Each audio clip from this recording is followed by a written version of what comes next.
السلام عليكم ورحمة الله وبركاته. ازيكم عاملين ايه؟ يا رب تكونوا بخير. لو اول مرة تشوفيني انا فاطمة ودي قناتي فاطمة كيتشن. مبسوطة جدا اني معاكم، ان شاء الله القناة تعجبكم واستفادوا منها لو شيء بسيط. ونور اللهم صل وسلم وبارك على سيدنا محمد وعلى اله واصحابه اجمعين. امبارح انا وعدتكم ان انا هنزل فيديوهات اللي هي المصيف، بس فيديوهات التجهيزات الشنط وكده كان في ظروف يعني كده منعتني ان انا اعرف اصور بيها يعني. الاولاد بقى وكده، وكانت لخمه، وكان عرفت في وقت قريب جدا ان انا يعني قبلها بيوم او اقل، يعني انا عرفت ان انا رايحه مصيف، فكانت الدنيا زحمه جدا بالنسبه لي. فقلت هصور بقى يعني ايه الرحلة هناك كده، وتشوفوا وتعيشوا معايا الأجواء. احنا دلوقتي كنا دخلنا اسكندرية. انا يعني بركب مواصلة كده بتنزلني منطقة اسمها منطقة المرج، موقف المرج. وبعد كده بركب تاني من المرج عربية نزلتنا حتة اسمها الكيلو 21 اللي هي في اسكندرية. خدت كله على بعضه كده تقريبا ساعتين ونص. ساعتين ونص يعني من المرج لحد كيلو 21 دي. احنا نزلنا في منطقة اسمها اللي هي كيلو 21، ركبنا تاني عربية صغيرة كده دخلتنا جوه حتة اسمها شاطئ النخيل. كنا قاعدين في شاطئ النخيل دي. هقول لكم اسمها ايه، نسيت والله. منطقة اسمها اكتوبر كنا قاعدين فيها، وكان مننا للبحر على طول، كنا اول صف. هوريكم دلوقتي الشقة ومكان الشقة. دي الطريق كده واحنا رايحين. يعني كده كنا دخلنا خلاص اسكندرية. هوريكم بقى احنا قاعدين فين بالظبط. فانا قلت لكم كده في منطقه اسمها إيه، نسيت والله. العجمي. العجمي اكتوبر. دي المنطقه. بصوا كده انا طالعه يعني رايحه ناحيه العماره. كنا هناك بالظبط حوالي الساعه 9 الصبح، 9 ونص. كده نطلع كده العمارة كده. هوريكم الشقة أول يعني دخلنا نشوفها الأول. على فكرة احنا رايحين من غير أي حاجة خالص، يعني مش حاجزين ولا أي حاجة خالص. احنا رحنا كده يعني طقت في دماغ جوزي بصراحة. فروحنا كده ونزلنا هناك الكيلو وحد يعني وصلنا للشقة دي على طول. هناك في كتير أوي بيقول لك شقة للإيجار وكده. خدناها لمدة 4 أيام. ودي الشقة بقى كده هوريها لكم بالتفصيل بعد كده. ده المطبخ بتاعها، وكان فيها 2 حمام و3 اوض نوم، واللي هو الريسبشن ده كده، البلكونه كانت منها للبحر. طبعا احنا ما دخلناش منها اصلا. بصوا دي الاوض. انا هوريكم يعني فيديو تاني دلوقتي متفصل شويه عن كده، وهوريكم انا عملت فيها ايه. دول ال3 اوض، وده الحمام التاني. طبعا انا مجهزه نفسي، وكنت جايبه معايا ملايات يعني زياده، وجايبه معايا ادوات هوريها لكم برضو. دي بصي ده الفيو من البلكونه. كنا اول بلكونه، كنا قريبه جدا من كمان من الشارع، وقريبه جدا من البحر. كنت بخاف اصلا يعني كنت خايفه ان انا ابقى في ادوار عاليه، بس الحمد لله. اول ما وصلنا بقى الاولاد ما رضيوش يقعدوا، لازم ينزلوا البحر. فعدينا جبنا لهم عوامات لان أنا ما كنتش جايبه معايا، وجبنا لهم الجردل ده كده والعوامه الفلامينجو. ونزلنا بقى على طول. آه، طبعا كانوا جايين تعبانين من الطريق وما ناموش قبلها بيوم خالص. فقعدنا حوالي ما كملناش ساعة، ساعة ونص تقريبا، وطلعنا على طول.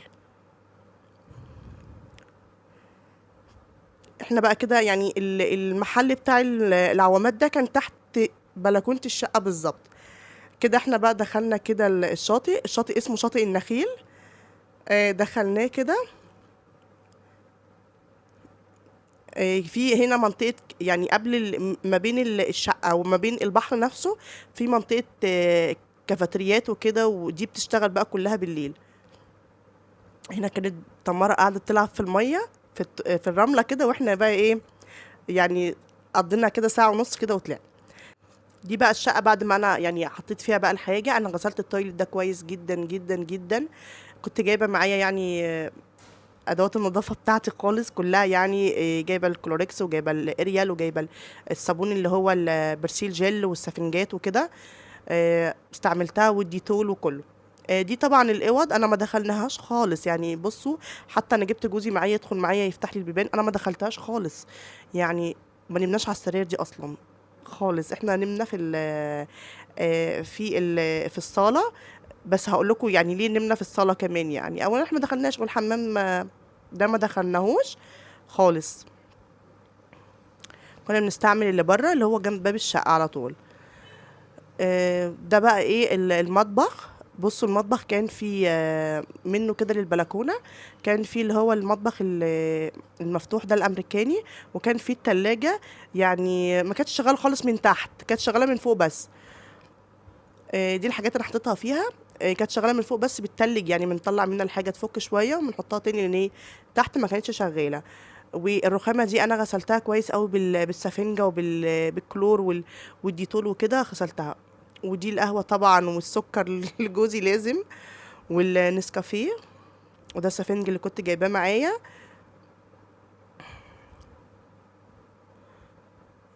ودي الكاتل اللي هي بتاعت القهوة، برضو كنت جايباها معايا. وكل ده اتغسل، كل ده اتغسل كويس قوي بالكلور. طبعا الحلل دي والحاجات دي انا ما استعملتهاش خالص.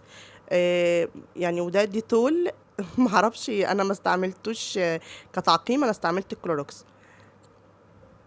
لكن يعني ده كان موجود، يعني عملنا بيه ارضيات الصالة والحمام وكده. ودي بقى طبعا الهدوم انا كل، والترابيزه دي كمان انا غسلتها كويس قوي، يعني غسلتها ونضفتها كويس جدا جدا عشان احط عليها الحاجه. وبعد كده كان معايا مفارش اللي هي السفره، انا كنت جايباها معايا، فرشتها بقى على كل ده. دي طبعا الادويه، كنت جايبه الادويه بتاعتنا معانا، وكنت عامله حسابي في ادويه الاولاد. وطبعا جالهم دور السخونيه، لازم يجيلهم دور السخونيه. جالهم دور سخونيه، وجع في معدتهم وكده، كنت عامله حسابي بقى. تيميجون كنت جايبة دوا اللي هو البرد، ودوا المغص، ودوا السخونية، ودوا للترجيع، والحاجات دي كلها كنت جايبة ده كله. وجايبة العلاج بتاعي معايا، وجايبة حاجتي كلها معايا الحمد لله. دي بقى اللي ايه، يعني ما كنتش اقدر انساهم بصراحة. في حاجات كتير نسيتها، بس ده كان اهم حاجة. ودي شنط حطينا فيها الاكل اللي بيفضل مننا وكده. ده الشامبو، وكنت جايبه اكياس، دي كانت اسهل لي من الحاجه تتدلدق او حاجه. طبعا انا ما حطيتش حاجه في الدواليب، يعني كنت حاطه حاجه كده على الكرسي، لان ما استعملتش الدواليب خالص. بصوا بقى، هنا كنا دخلنا نمنا شويه بقى، وصحينا ساعه الغروب كده. كان شكله يجنن على البحر، وشكل البحر كان يجنن ساعه الغروب. قعدت بقى في البلكونه لحد ما الدنيا بدات تليل. وشوفوا بقى الدنيا اتزحمت خالص ازاي. كل ده بقى بيشتغل بقى مزيكا بالليل وهيصة كده بقى بالليل، بصراحة هوريها لكم دلوقتي. بصوا، والله العظيم احنا يعني خرجنا من هناك، واحنا يعني نخرج بره العجمي، بس ما لا، كانت المنطقة دي ما كانتش مستاهلة بصراحة ان احنا نخرج. كده بقى احنا لبسنا ونزلنا، قلنا نتمشى شوية. وبعد كده ركبنا من هناك اتوبيس مكيف كده. آه، ودانا حته اسمها، هفتكر لكم، استنى والله جوزي قال لي استني. حته اسمها المنشيه. اه، حته اسمها المنشيه. وبعد كده ركبنا من المنشيه مواصله تاني، نزلتنا في شارع في شارع قدام القلعه، عند القلعه. احنا ما وصلناش القلعه لان كان الشارع زحمه جدا جدا بشكل مش طبيعي. لكن هناك وصلنا عند جلاتي عزه، وقعدنا كلنا فيه بصراحه هوريها لكم دلوقتي.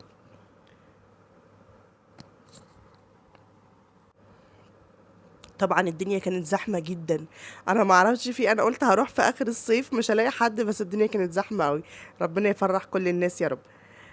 ده اسمه شارع تقريبا يعني كان شارع اسمه 27 حاجة زي كده. وكان زحمة قوي قوي قوي. وكان في بقى محلات وفرشات في الارض كده. طبعا احنا اشترينا بس في اخر يوم بقى.